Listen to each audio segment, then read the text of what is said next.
Bonjour à toutes et à toutes et bienvenue sur cette deuxième vidéo de la chaîne JNB Biodiversity qui vous apprend avec des petits tutos écolos afin d'améliorer l'accueil de la biodiversité dans votre jardin. Aujourd'hui, je vais être heureux de vous apprendre à créer un abri pour hérissons. Donc le hérisson qui est un petit mammifère souvent très apprécié des jardiniers vu que c'est un très bon allié pour lui pour lutter de manière biologique, ce qu'on appelle la lutte biologique, contre les ravageurs de nos petites fleurs et de nos potagers. Autrement dit, les limaces, les insectes, les larves dont le hérisson raffole. En effet, il faut savoir que le hérisson est un micro-mammifère, c'est-à-dire qu'il fait partie du grand groupe des mammifères, mais va faire partie d'un sous-groupe qui s'appelle les micro-mammifères, c'est-à-dire les mammifères les plus petits. Et justement, le hérisson va être le micro-mammifère insectivore ou omnivore, puisqu'il mange tout ce qui va être limaces, insectes, larves justement, et même des fruits, voire même des fois les croquettes des chats. Eh bien, ça va être le plus gros individu, la plus grosse espèce des micro-mammifères insectivores. C'est-à-dire que tous les mammifères carnivores ou insectivores qui vont être plus gros que le hérisson vont se situer dans le groupe des mammifères de manière générale, alors que tous les insectivores ou carnivores qui vont être des mammifères d'une taille égale ou inférieure au hérisson vont être considérés dans le groupe des micro-mammifères et dans le sous-groupe des insectivores. Donc aujourd'hui, je vais vous apprendre de manière assez simple, comme je viens de vous le dire, à créer un petit abri pour ce petit mammifère tant apprécié des jardins, puisqu'il faut savoir que c'est un animal qui va hiberner. Autrement dit, à partir de la fin de l'automne, c'est-à-dire à la fin du mois d'octobre, début du mois de novembre environ, jusqu'au début du printemps, c'est-à-dire fin mars, début avril en fonction des années, notre petit hérisson va avoir besoin de trouver un abri au calme, à l'abri des prédateurs, parce qu'il faut savoir qu'il en a un grand nombre. Donc il va avoir besoin de trouver au calme et au chaud un abri pour pouvoir passer l'hiver. On va donc pouvoir l'aider en créant un abri que je vais vous présenter tout de suite. Donc il y a plusieurs façons d'en produire un, et aujourd'hui je vais vous montrer de façon très simple, accessible à tous, avec un minimum de moyens, c'est-à-dire gratuitement. Donc pour cela, il va vous falloir tout d'abord une cagette, donc une cagette avec des planchettes à fond assez rigide pour que ça puisse tenir donc à l'extérieur toute l'année. Ensuite, il va vous falloir un mètre, mais aussi un stylo, un crayon à papier suffira, une scie, une petite pelle, donc on peut utiliser en fonction du terrain une plus grosse pelle, une grande pelle à grand manche, mais une petite truelle peut suffire. Et enfin, et surtout, une réserve de feuilles mortes et de brindilles, qui va être indispensable, vous allez voir pourquoi. Donc c'est parti, on est parti pour le tuto pour créer un petit abri pour nos amis les hérissons. Donc pour la première étape, pour la construction de notre abri à notre petit ami le hérisson, la première chose va être de bien choisir la localisation à laquelle vous allez placer l'abri. En effet, un hérisson va hiberner dans un endroit qui va être souvent très feuillu, très protégé et à l'abri du vent, des intempéries, mais aussi du regard des prédateurs, puisqu'il faut savoir qu'il a un grand nombre de prédateurs. Et donc il va souvent se loger dans des endroits qui sont très arborés, avec beaucoup d'arbustes, de buissons, de feuillage. Et donc c'est pour ça qu'il vaut mieux préférer un endroit calme. Là moi par exemple j'ai choisi sous une haie contre un noisetier qui va être très fourni, qui va lui permettre de lui apporter un abri déjà naturel en plus de l'abri qu'on va lui créer. Donc ensuite, une fois qu'on a choisi la localisation, il va falloir dégager une partie en faisant une sorte de petit creux. On peut même aller sur des surfaces planes là, vu que moi c'est en dessous d'une haie, l'exemple, il va juste falloir dégager un petit peu avec un petit creux parce que le terrain est déjà un peu en voûte. Mais si le terrain est vraiment plane, il va même falloir avec une pelle aller creuser jusqu'à un trou de 7 cm de profondeur pour une largeur de 25 à 30 cm.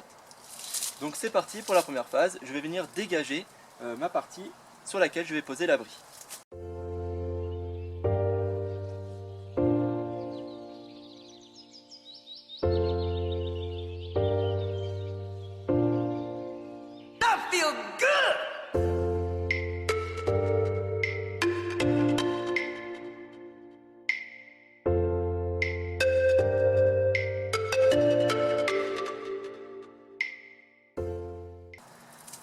Alors voilà, je viens de finir ma première étape, donc de dégager un petit creux pour le hérisson, pour qu'il puisse venir s'y installer, en sachant que la litière, il va bien aimer la faire tout seul, amener tout seul. Donc on va pouvoir lui laisser pas mal de feuilles mortes à la fin devant, mais il va aimer le mettre sa litière tout seul pour former son petit nid dans la forme et la taille qu'il veut.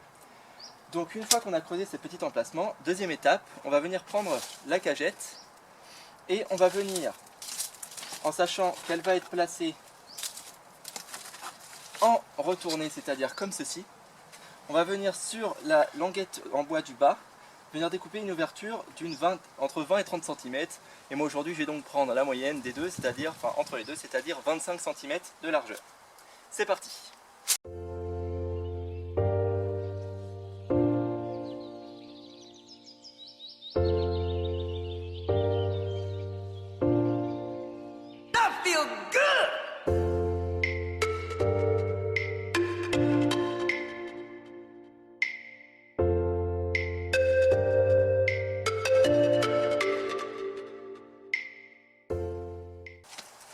Voilà, une fois cette deuxième étape, donc avec l'entrée découpée, on va venir installer et poser la cagette au-dessus de l'emplacement qu'on aura préparé pour le hérisson.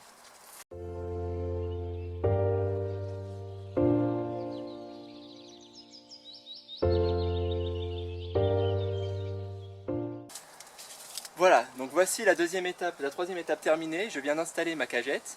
Donc si j'ai mis un peu de temps, c'est qu'il faut bien la caler pour pas qu'elle bouge ensuite, par la suite, et qu'elle soit emportée par le vent. Et chose très importante, je ne sais pas si vous avez vu, je ne l'ai pas mis tout droit face à la caméra, parce qu'il faut une orientation bien particulière. En effet, en fonction de l'orientation de votre ouverture d'abri, un hérisson va venir ou non s'abriter à l'intérieur. Il faut savoir que pour que vous ayez la chance d'avoir un hérisson qui vienne s'abriter dans votre abri, il faut que l'ouverture soit orientée au sud-est, puisque au sud-est ça permet d'éviter les vents froids du nord, qui passeraient par l'entrée, ainsi que les pluies de l'ouest avec certains vents plutôt froids également. Alors qu'au sud et à l'est, on va avoir un air qui va être plus chaud et on va se protéger justement des vents froids et des pluies. Et maintenant, ensuite, dernière étape donc, à la construction de cet abri, ça va être de recouvrir notre petite cagette avec un tas de feuilles mortes et de brindilles afin que ça lui apporte un couvert végétal qui va permettre de garder une certaine température ambiante pour son hibernation. Alors c'est parti!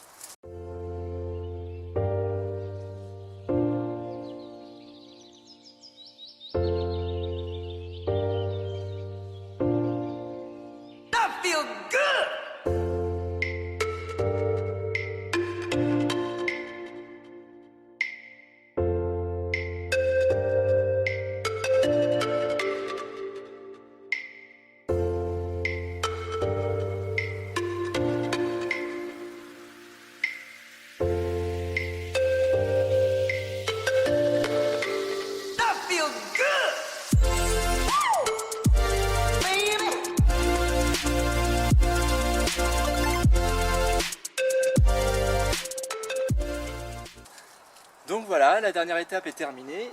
Nous avons bien recouvert toute la petite cagette de brindilles et de feuilles mortes pour lui faire un joli couvert végétal qui va être recouvert d'une part aussi par les haies, donc il va lui faire une deuxième couverture.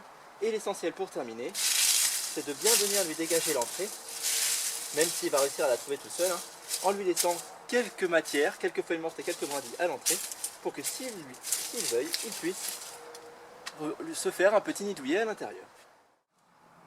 Et voilà, c'est sur ce plan que se termine cette deuxième vidéo tuto pour vous avoir appris à créer un abri à hérisson dans votre jardin. J'espère avoir des retours positifs de votre part sur des petits mammifères, donc notre petit hérisson qui viendrait abriter chez vous grâce à votre nouvel abri tout juste construit cette année. Et je ne manquerai pas non plus de vous tenir au courant si le mien a fonctionné, en vous montrant des petites photos et vidéos, notamment sur ma page Facebook, que vous pouvez cliquer, que je vous mettrai en lien sous la vidéo. Sur ce, je vous remercie beaucoup d'avoir écouté jusqu'au bout cette vidéo. J'espère qu'elle vous aura servi, qu'elle vous aura plu. Et si jamais vous avez besoin de tutos particuliers pour certaines choses, comme des mangeoires, comme des abreuvoirs, etc., n'hésitez pas à me le mettre en commentaire. Et comme toute question d'ailleurs, auxquelles j'essaierai de répondre, toujours dans les limites de mes compétences. Je vous remercie et je vous dis à bientôt.